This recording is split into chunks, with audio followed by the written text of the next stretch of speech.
धारणीय कृषि का क्या अर्थ है? आत्मनिर्भरता, विश्व व्यापार संगठन के मानकों के अंतर्गत कृषि निर्यात या आयात कर सकना, भूमि का इस प्रकार प्रयोग कि उसकी गुणवत्ता क्षुण्ण बनी रहे, कृषि प्रयोग हेतु अप्रयुक्त भूमि का प्रयोग में लाना, तो ये धारणीय विकास। भूमि का इस प्रकार प्रयोग करना कि वो उसकी गुणवत्ता क्षुण्ण बनी रहे, ये धारणीय कृषि की अर्थ है। धारणीय कृषि का अर्थ है पर्यावरण को अक्षुण्ण बनाए रखते हुए भूमि का इस प्रकार प्रयोग करना कि उसकी गुणवत्ता बनी रहे। रियो सम्मेलन क्या है? तो रियो सम्मेलन जलवायु परिवर्तन के कारण पृथ्वी के विभिन्न प्रकार के संकट उत्पन्न हो रहे हैं। वर्ष 1992 में हमारी धरती पर मंडरा रहे संकट से निपटने के लिए साझी रणनीति बनाने के मकसद से विश्व भर के नेता ब्राज़ील के शहर रियो डी जेनेरियो में पृथ्वी सम्मेलन में एकत्र हुए थे। इस सम्मेलन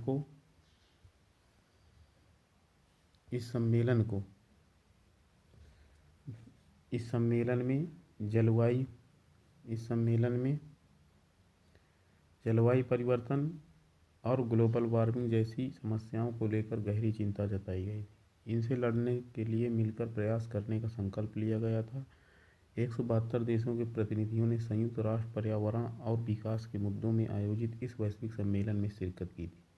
रियो डी जेनेरियो ब्राज़ील 1992 में संपन्न अंतर्राष्ट्रीय पृथ्वी शिखर सम्मेलन संयुक्त राष्ट्र का पर्यावरण एवं विकास सम्मेलन था। रियो अर्थ समिट 1992 के दौरान वैश्विक पर्यावरण सुविधा यानी ग्लोबल इन्वायरमेंट फैकल्टी की स्थापना की गई थी। यह 18 संस्थाओं के साथ मिलकर 183 देशों में वैश्विक पर्यावरण संबंधी चुनौतियों से निपटने में सहायता करता है। यह संकटग्रस्त पारिस्थितिकीय तंत्रों, स्थलीय और जलीय संरक्षित करने में अपनी भूमिका निभाता है।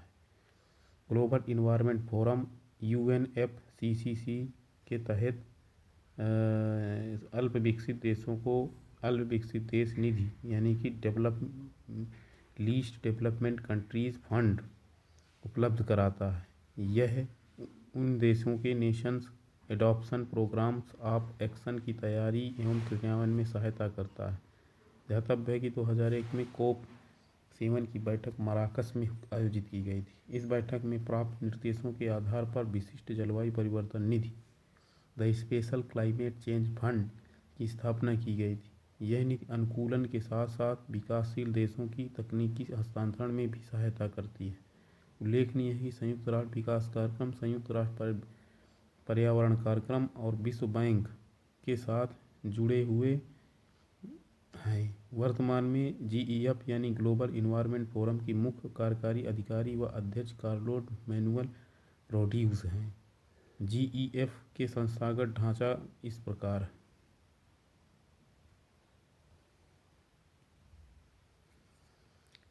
GEF परिषद, देश परिषद और निर्वाचन। उसका GEF सचिवालय हैं। GEF है वैज्ञानिक और तकनीकी सलाहकार, प्रचालन, GEF सभा, दिशा निर्देश, कार्रवाई, एजेंसियां UNDP यानी United Nation Development Programme, UNEP United Nation Environment Programme, World Bank, ADB, AFDB, EBRD, FAO, IADB, IFAD, UNITO, UFFUS, CI आदि।